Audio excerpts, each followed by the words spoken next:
Learning Management System atau yang bisa disingkat dengan LMS telah menjadi hal yang sangat penting dalam pembelajaran digital. Tapi apakah semua LMS benar-benar efektif? Di video ini kami akan bahas bagaimana arsitektur LMS akan mempengaruhi hasil belajar dan pengalaman pengguna. Perkenalkan, saya Resya Fenika Putra dengan NIM 135240050 dari kelompok 1 kelas 65 TTKI Bahasa Indonesia. Dan kali ini saya akan mempresentasikan analisis efektivitas arsitektur LMS dalam proses pembelajaran mahasiswa. LMS saat ini digunakan untuk berbagai fungsi penting seperti membagikan materi, mengolah tugas, membuat kuis, menyusun jadwal kelas, hingga memfasilitasi diskusi antara mahasiswa dan dosen. Beberapa LMS yang umum digunakan di Indonesia adalah Google Classroom, Moodle, Edumodo, dan yang digunakan oleh mahasiswa ITB sendiri yaitu Edunix. LMS menjadi sangat penting terutama sejak pandemi COVID-19 saat pembelajaran daring menjadi kebutuhan utama. Bahkan hingga kini LMS tetap digunakan sebagai institusi karena kemudahan dalam menjangkau antara kedua pihak. Namun efektivitas LMS ini tidak selalu sama. Ada institusi yang berhasil memanfaatkan LMS dengan maksimal, ada pun yang juga gagal.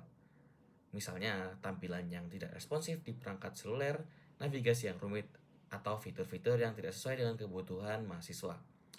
Hal ini menunjukkan bahwa arsitektur sistem baik dari sisi teknis maupun desain antarmuka memiliki peran besar dalam keberhasilan penggunaan LMS.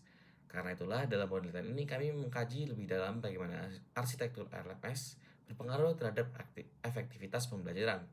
Apa saja karakteristik umum sistem yang digunakan serta bagaimana pengalaman pengguna terhadap fitur-fitur yang ada dalam LMS secara umum.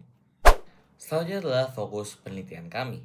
Penelitian kami fokus pada 3 hal, yaitu pertama, bagaimana LMS mempengaruhi efektivitas proses pembelajaran. Kedua, bagaimana karakteristik arsitektur LMS yang umum digunakan. Ketiga, bagaimana persepsi dan pengalaman pengguna terhadap fitur, tampilan, dan kemudahan penggunaan LMS. Selanjutnya adalah metode yang kami gunakan untuk penelitian ini. Penelitian ini akan menggunakan metode studi literatur, di mana kami tidak akan mengambil data primer secara langsung, melainkan kami akan menganalisis jurnal dan artikel ilmiah yang relevan untuk melakukan identifikasi masalah, pengumpulan referensi, ekstraksi data dari studi literatur, analisis tematik, dan penarikan kesimpulan. Dari hasil studi literatur yang kami lakukan, kami dapat membentuk sebuah landasan teori, di mana ada 4 poin utama. Yang pertama adalah sebenarnya apa itu LMS secara definisi. LMS secara umum adalah aplikasi perangkat lunak berbasis web yang dirancang untuk administrasi dokumentasi, pelacakan, pelaporan, dan otomatisasi penyampaian kursus serta materi pembelajaran daring. Sistem ini umumnya mengintegrasikan modul pembuatan dan distribusi konten manajemen pengguna. Selanjutnya adalah unsur-unsur yang ada di LMS, yaitu Students and Instructors, Course Class, Learning Content, Course Collaboration, Progress Tracking, Assignment, Practice, and Exam. Poin selanjutnya adalah manfaat umum dari LMS. Secara kegunaan, hal ini mencakup dimensi memudahkan pembelajaran, menambahkan manfaat belajar, dan juga menambah produktivitas. Secara efektivitas, hal ini mencakup dimensi mempertinggi efektivitas pembelajaran dan mengembangkan kinerja pembelajaran. Selanjutnya adalah parameter kualitas dari LMS, yaitu dari kualitas sistem, kualitas informasi, kualitas pelayanan, usability yang meliputi UI dan UX yang merupakan tampilan dari LMS aplikasi tersebut. Selanjutnya adalah interaction, persepsi kegunaan, dan juga kemudahan pengguna. Selanjutnya dalam pembahasan ini kami mengambil 10 penelitian terdahulu. Berikut adalah hasil studi literatur dari berbagai penelitian mengenai efektivitas LMS dalam pembelajaran. Yang pertama adalah Pepen Perpana tahun 2013 menunjukkan bahwa LMS dapat meningkatkan kemampuan menulis mahasiswa secara signifikan dengan skor gain yang lebih tinggi dibanding metode konvensional. Sementara itu, Akbar pada tahun 2024 mengatakan bahwa fitur video dalam LMS sangat membantu mahasiswa slow learner yang memahami materi secara mandiri dan berulang. Dan untuk penelitian ketiga adalah Jayusman dan Shafab pada tahun 2020 menyimpulkan bahwa Edmodo mendorong aktivitas belajar mahasiswa secara efektif karena sesuai dengan gaya belajar mereka. Subiantoro dan Ismail tahun 2017 menemukan bahwa blended learning melalui LMS mampu meningkatkan prestasi akademik dan memudahkan akses materi serta tugas. Selanjutnya adalah penelitian kelima, Asis dan kawan-kawan tahun 2024 mencatat bahwa mayoritas mahasiswa baru mampu beradaptasi dengan LMS, meski awalnya menghadapi tantangan teknologi dan isu keamanan data. Lalu Susilawati dan kawan-kawan tahun 2021 menunjukkan bahwa LMS Edlink berhasil mendukung model flipped classroom ditandai dengan kesiapan dosen dan pemanfaatan multimedia yang sesuai. Selanjutnya adalah penelitian ketujuh oleh Simbolon tahun 2021 menunjukkan bahwa menggunakan Moodle secara langsung meningkatkan nilai post-test mahasiswa hingga 34,5 poin.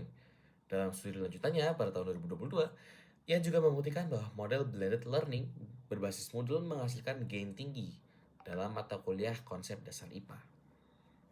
Pada penelitian selanjutnya, yaitu penelitian ke-9, Anwar dan Warnas pada tahun 2009 menyoroti pentingnya sistem akademik online dalam mendukung proses perkuliahan seperti pengisian KRS tanpa harus datang ke kampus. Sementara itu, Subiakto dan kawan-kawan tahun 2021 mengembangkan model evaluasi mobile LMS yang dinilai valid secara statistik dan relevan digunakan di konteks lokal. Selanjutnya adalah analisis lanjutan, di mana mayoritas penelitian menyimpulkan bahwa penggunaan LMS memberikan kontribusi positif terhadap efektivitas pembelajaran. Selain itu, menunjukkan bahwa efektivitas LMS bergantung pada arsitekturnya.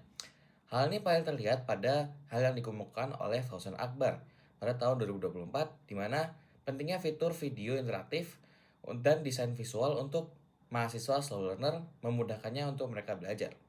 Selanjutnya adalah keberhasilan LMS bergantung pada persepsi pengguna. Perlu dipertimbangkan bagaimana pengguna berinteraksi dengan LMS ketika mendesainnya. Selanjutnya adalah kesimpulan. LMS ini terbukti kontribusinya positif terhadap efektivitas pembelajaran. Terlihatnya dari peningkatan hasil belajar, kemudahan akses materi, fleksibilitas, dan juga keterlibatan mahasiswa ataupun siswa.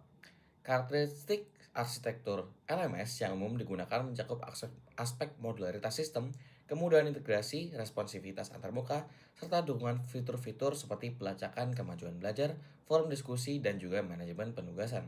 Dan terakhir adalah persepsi pengguna terhadap LMS secara umum positif, terutama pada fitur-fitur yang memudahkan navigasi, tampilannya menarik, serta kecepatan akses materi.